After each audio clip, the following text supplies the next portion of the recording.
오늘은 어버이 주일입니다. 근데 사실 오늘 이 자리에는 이제 철이 들어서 효도 한번 해볼까 두리번거렸더니 어버이가 우리 곁에 안 계신 분들이 더 많이 계시는 것 같습니다. 또 마땅히 효도해야 하는 줄을 뻔히 알면서도 그렇게 하지 못했던 가슴에 무거운 짐이 마냥 무겁게만 느껴지는 날이 되시는 분들도 계실 줄로 압니다. 유튜브에서 보니까 어느 광고 카피라이터가 생명보험 광고를 위해 쓴 글 가운데 이런 내용이 있더라고요. 한번 읽어드릴 테니까 누구에 대해서 쓴 글인지 한번 보십시오. 29. 14시간을 기다려서야 자식의 울음소리를 들을 수 있었습니다. 당신은 신을 믿지 않았지만 당신도 모르게 기도를 올렸습니다. 37. 자식이 초등학교에 들어가 우등상을 탔습니다. 당신은 액자를 만들어 가장 잘 보이는 곳에 걸어두었습니다. 아직도 당신의 방에는 누렇게 바랜 액자가 걸려 있지요. 44. 휴일 아침 모처럼 자식과 뒷산 약수터로 올라갔습니다. 이웃 사람들은 자식이 아버지를 닮았다며 인사를 건넸습니다. 당신은 괜히 기분이 좋았습니다. 48. 자식이 대학 시험을 보러 갔습니다. 당신은 평소와 다름없이 출근했지만 하루 종일 일이 손에 잡히지 않았습니다. 54. 자식이 첫 월급을 타서 네일을 사왔습니다. 당신은 쓸데없이 돈을 쓴다고 나무랐지만 밤이 늦도록 그 네일을 입어보고 또 입어봤습니다. 61. 딸이 시집을 가는 날이었습니다. 딸은 도둑 같은 사위 얼굴을 쳐다보며 한박 웃음을 피웠습니다. 당신은 나이 들고서 처음으로 눈시울이 붉어졌습니다. 65. 자식 내외가 바쁘다며 명절에 고향에 못 내려온다고 했습니다. 당신은 동네 사람들에게 아들이 바빠서 아침 일찍 올라갔다며 당신 평생 처음으로 거짓말을 했습니다. 오직 하나, 자식 잘되기만을 바라며 살아온 한평생. 하지만 이제는 희끗희끗한 머리로 남으신 당신. 우리는 당신을 아버지라고 부릅니다. 우리 여기 계신 우리 아버지들에게 박수 한번 보내드릴까요? 네. 그럼 또 어머니가 또 질투할 수 있으니까 여기 계신 어머니들에게도 서로 박수 한번 보내시기 바랍니다. 그래요. 오늘 우리가 이제 살펴보는 말씀 가운데 우리가 먼저 생각해 볼 것은 이제 모세가 받은 십계명은 원래 2개의 돌판으로 되어 있죠. 아시죠? 네. 첫 번째 돌판에는 하나님과 인간의 관계를 다룬 1계명부터 4계명까지가 새겨져 있었고요.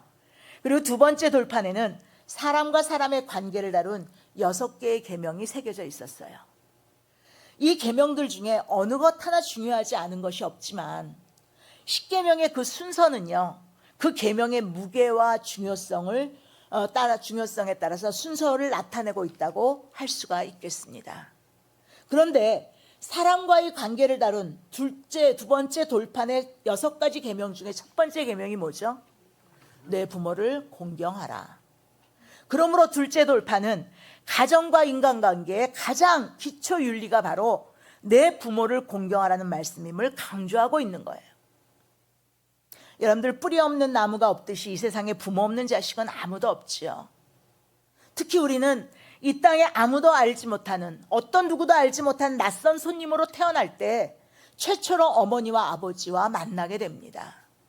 그래서 이 첫 번째 관계가 바로 되어질 때, 이 부모와 자식과의 관계가 제대로 되어질 때 이 땅에서 살아가는 모든 관계가 바르고 건강해질 수가 있는 거예요. 그런데 오늘날 이 기초 관계가 무너졌어요, 이 사회가.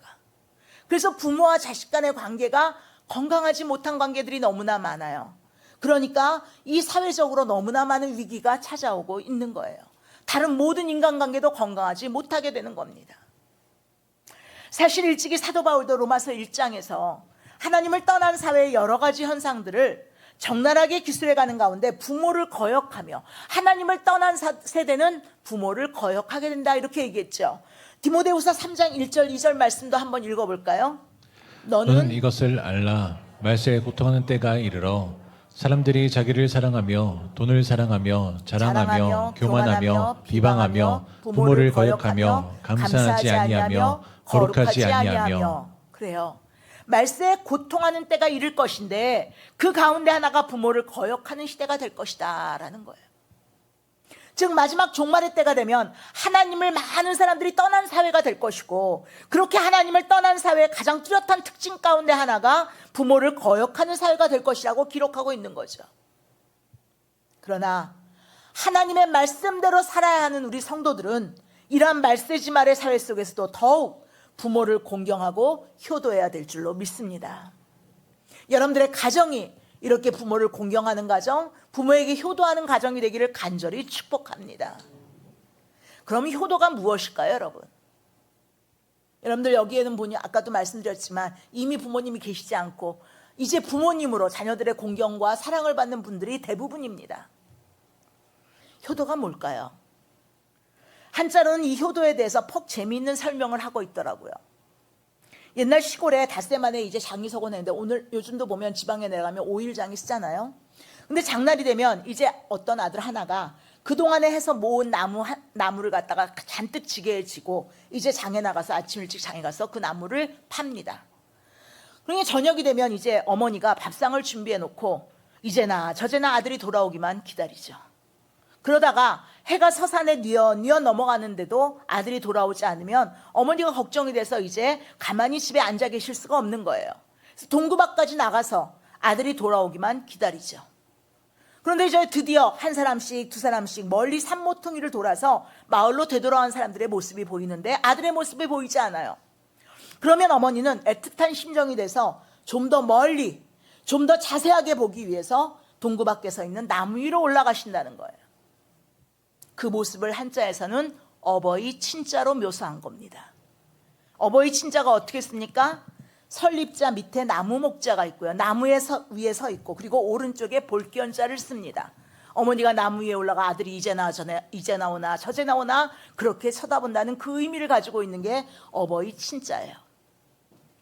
한편 아들은 준비해간 나무를 이제 시장에서 모두 팔고, 그 나무를 판 돈으로 어머니가 좋아하는 반찬도 사고 어머니에게 드릴 선물을 사서 집으로 돌아옵니다. 근데 뜻밖에도 어머니가 집에 계시지 않고 동구 밖까지 나와서 자기를 기다리고 있는 모습을 보면서 아들이 송구스럽게 생각하죠. 그리고 어머니에게 말합니다. 아니 어머니, 왜 여기까지 나오셨어요? 다리도 불편하신데 집에 가만히 계시지. 그러면서 아들은 등에 쥐고 있는 지게를 내려놓고 어머니 이 위에 타십시오. 제가 어머님을 업어서 집에까지 모시고 가겠습니다. 그것을 한자어에서는 효도 효자로 표시를 하고 있는 거예요. 효도 효자가 어떻게 씁니까? 늙을 노자 밑에 아들 자자가 있죠. 그러니까 아들이 늙으신 어머니를 업고 있는 모습이라는 거예요. 아들이 연로하신 어머니를 등에 업고 가는 모습, 바로 효도 효자인 겁니다. 부디 우리 모두의 가정이 이와 같은 친이 있고 효가 있는 복된 가정이 되기를 간절히 축원합니다. 근데 우리 기독교에서 말하는 효도는요, 사회윤리에서, 세상에서 사회윤리적으로 말하는 효도의 내용과는 좀 차원이 좀 다릅니다. 우리 기독교의 효도는 네 부모를 공경하라는 절대자 하나님의 말씀에 근거한 거예요. 우리가 우리의 절대자 하나님, 우리의 주인이신 하나님, 우리의 아버지가 되신 하나님, 그 아버지가 하나님 아버지가 우리에게 명하신 그 말씀에 따라 절대적으로 지켜야 하는 게 부모를 공경하는 거라는 거예요.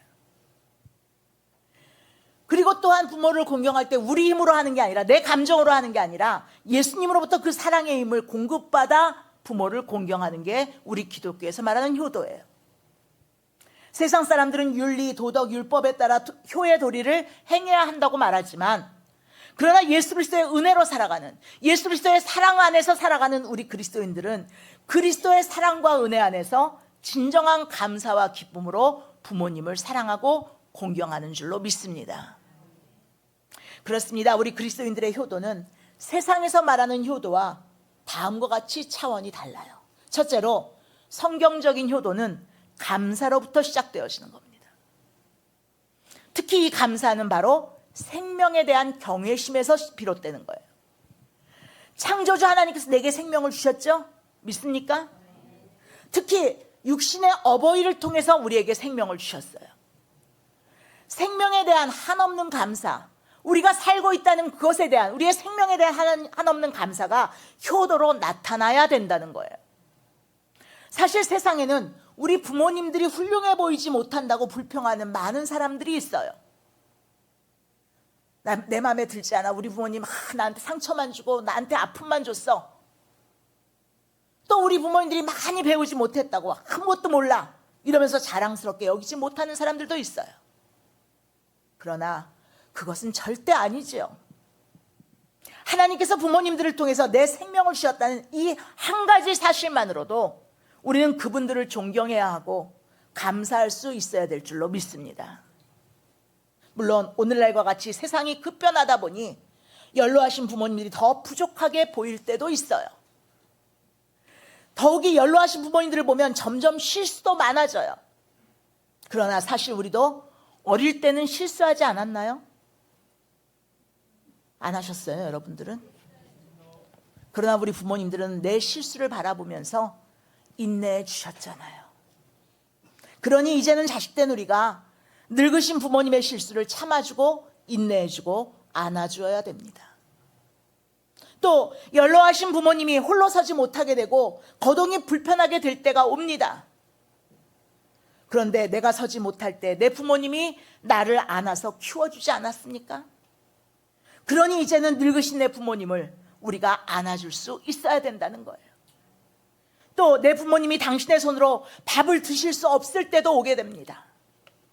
그러나 내가 혼자 밥을 먹을 수 없을 때 내 부모님이 나에게 밥을 먹여주셨지 않습니까? 그러니 이제 내가 늙으신 부모님에게 밥을 먹여드릴 수 있어야 되는 거예요. 때로는 부모님이 옷과 이부자리에 대소변을 가리지 못할 때도 올 겁니다.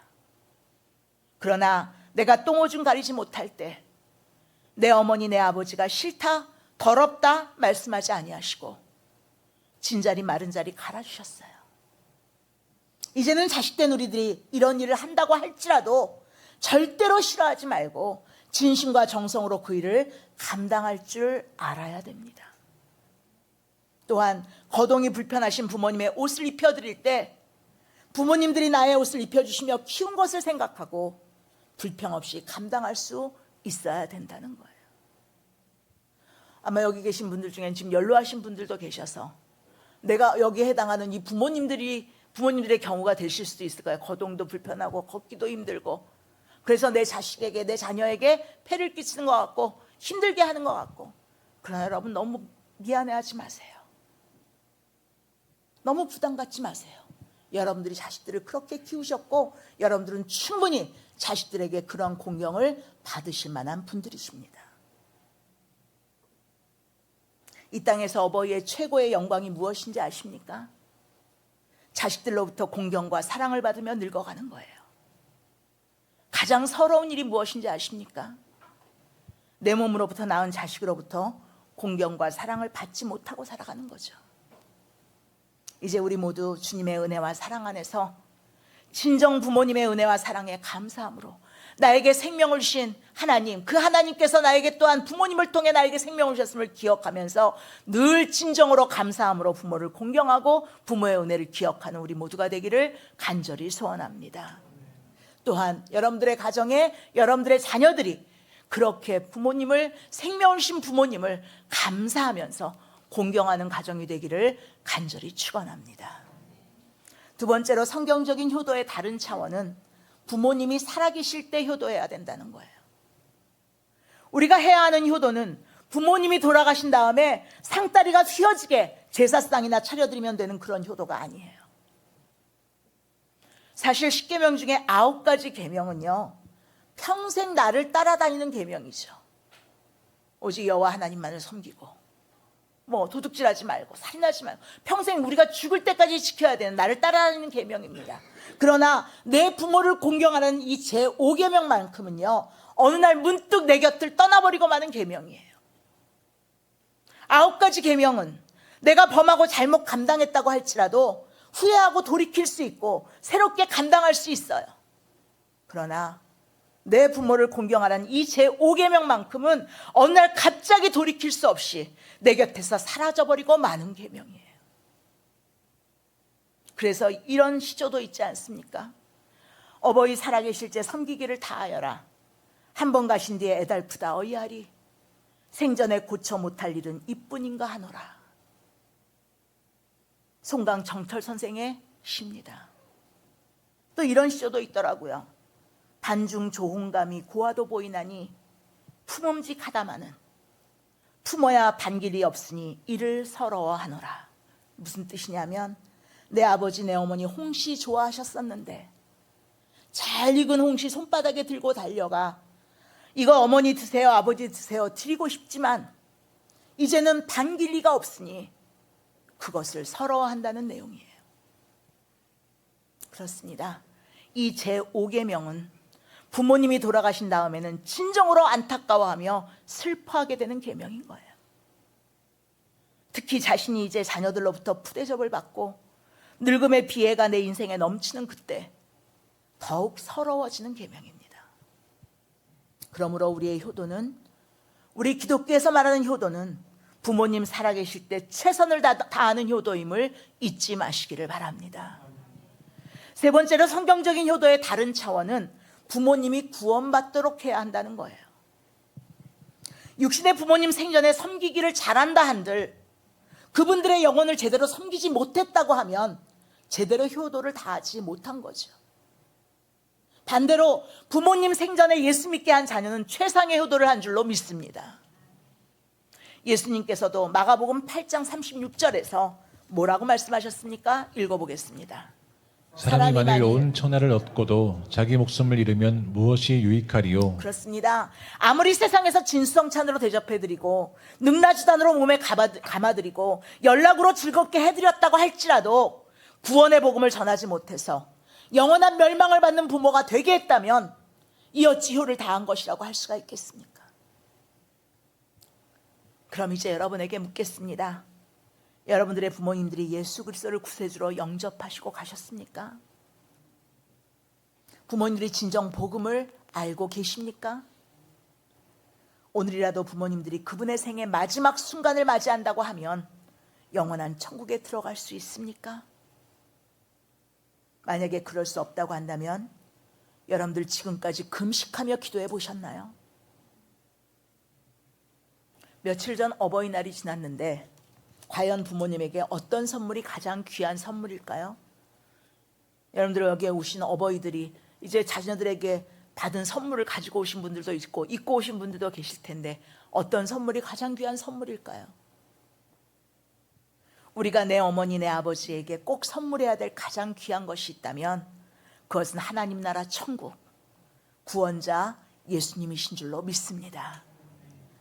한낱 이 땅에서의 부모님 육신 공경이 아무리 귀한다 한들 어찌 영원한 영혼 공경만 하겠습니까?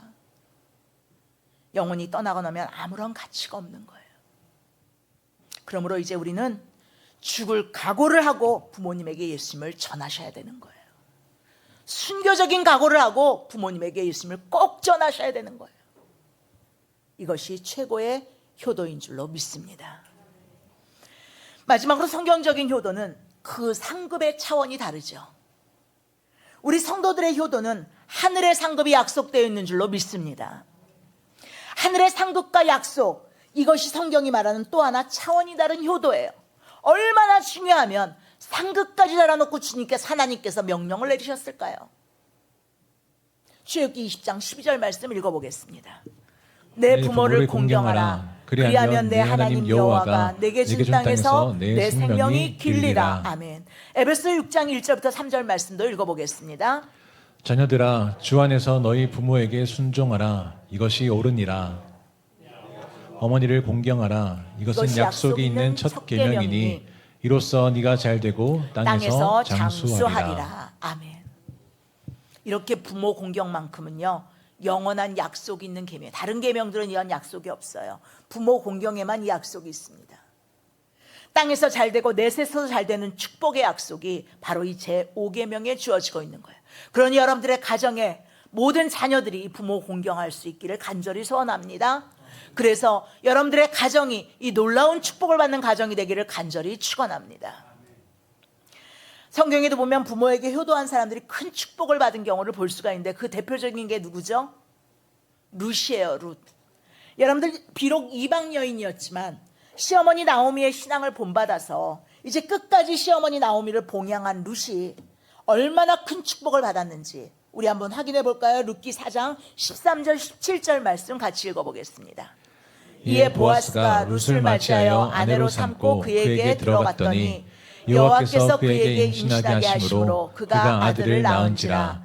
여인들이 나오미에게 이르되 찬송할지로다. 여호와께서 오늘 내게 기업 물을 자가 없게 하지 아니하셨도다. 이 아이의 이름이 이스라엘 중에 유명하게 되기를 원하노라. 이는 내 생명의 회복자이며 내 노년의 봉양자라. 곧 너를 사랑하며 7 아들보다 귀한 내 며느리가 낳은 자로다 하니라.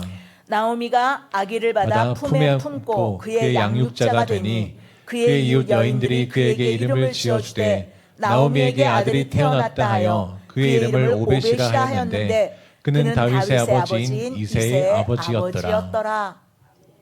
부모에게 효도한 룻이 결국은 다윗의 조상이 되고 우리의 구원자 예수 그리스도의 조상이 되었어요. 사실 이 땅에서도요, 세상적으로도 보면 불효한 자들이 잘된 자가 없더라고요. 이 땅에서 효를 극진히 하고 잘못된 자도 없더라고요. 여러분들 살아오시면서 보셨죠? 효자 성도가 또 다른 효자 성도를 낳는 거예요. 그러니까 여러분들이 가정에서도 자녀들에게 효를 가르치셔야 돼요. 부모를 공경하는 걸 가르치셔야 돼요. 그래야 그 자녀들이 복을 받아요. 믿습니까? 명심보감 효행편에도 보면 내가 어버이에게 효도하면 자식도 효도한다. 내가 불효하면 그들이 배나 더 불효한다. 이렇게 나와 있어요. 이런 재미난 이야기가 있더라고요. 교회 유치부에 다니는 어린아이가 어느 날 집에 돌아와서 무엇인가를 열심히 외우더래요. 그래서 부모가 뭘 외우나 하고 가만히 들어보니까 바로 십계명을 외우더라는 거예요. 근데 그 어린아이가 제5계명을 외우는데 내 부모를 공격하라, 내 부모를 공격하라 이렇게 외우더라는 거예요. 그래서 아빠가 이놈아 공격이 아니고 공경이야 공경 이렇게 얘기했어요. 그러니까 어린아이가 아빠에게 공격하고 공경이 어떻게 달라요 아빠? 이렇게 물어보는 거예요. 그러니까 그 물음에 아빠가 이렇게 대답해요. 공경은 아빠 말씀 잘 듣고 사랑하는 거고 공격은 아빠한테 덤비고 말씀을 안 듣는 거야. 그래서 대뜸 아이가 이렇게 말하는 거죠. 근데 아빠는 왜 할아버지를 공경하지 않고 공격해? 성경은 말합니다. 사람이 무엇으로 심든지 그대로 거둔다고요. 효를 뿌린 자가 효를 거두고 불효를 심은 자가 불효를 거두게 되어 있어요.